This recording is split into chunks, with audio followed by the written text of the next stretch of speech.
Good day, I'm Samantha Allen and this is your Jis News for January 18. Finance Minister Dr. Peter Phillips has called on multilateral institutions to pay special attention to the circumstances of Caribbean nations as they try to recover from the impact of the global recession and continued slow growth. He was speaking Thursday as the central bank governors of the Caribbean Country Department of the IDB began a two-day meeting in Kingston. Dr. Phillips said factors like the small size of Caribbean countries, the openness of their economies, and special climatic zone made the region particularly vulnerable to outside pressures, and sustainable economic growth still eluded many. He went on to say that the region agreed with multilateral institutions on the need for fiscal consolidation to promote growth, but argued that more was needed. Fiscal consolidation by itself will not provide the answers to our economic challenges. The world community ought not to try to ignore the fact that despite our classification as middle-income states for the most part, we are particularly vulnerable, and I would suggest we require some special attention to the circumstances of the Caribbean which continue to impede our capacity for effective recovery. The finance minister, however, praised the IDB, which he said was the major source of funding for the region and one of its most critical development partners. Meanwhile, IDB President Alberto Moreno has promised the bank's continued support for Caribbean countries, including Jamaica.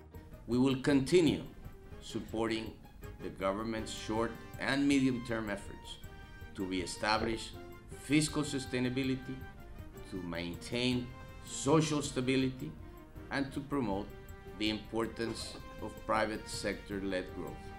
Speaking Thursday, Mr. Moreno acknowledged the challenges facing the region, but cited development plans in Jamaica as examples of the opportunities for growth.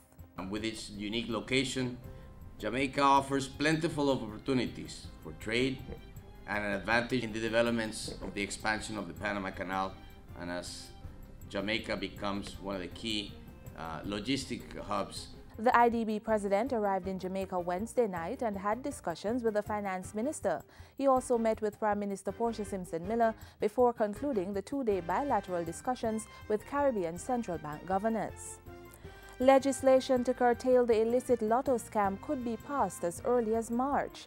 National Security Minister Peter Bunting says a draft document of the Law Reform Fraudulent Transactions Special Provisions Bill has already been completed. At a press briefing this week, he said this new legislation would provide further assistance to law enforcers in their operations against the scammers. It's getting comments from all the stakeholders now, the draft. We expect that to be tabled in Parliament during the month of February and certainly passed by the end of the fiscal year. And finally, Governor General Sir Patrick Allen has challenged Jamaicans to have faith and think positively in order to build a brighter future for all. Sir Patrick was speaking as patron of the 33rd Annual National Leadership Prayer Breakfast on Thursday. The Governor General also called for unity. As a national family, we shall have to face some tough decisions this year. And these are for the longer-term good of our island.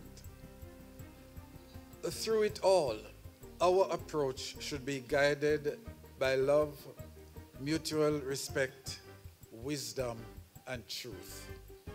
These qualities should impel us to collaborate for the good of Jamaica, even when we must agree to disagree. The 2013 National Prayer Breakfast was held under the theme Love That Transforms and brought together leaders from all facets of political, economic, and social life. And that's it for JIS News today. I'm Samantha Allen. Thanks for watching.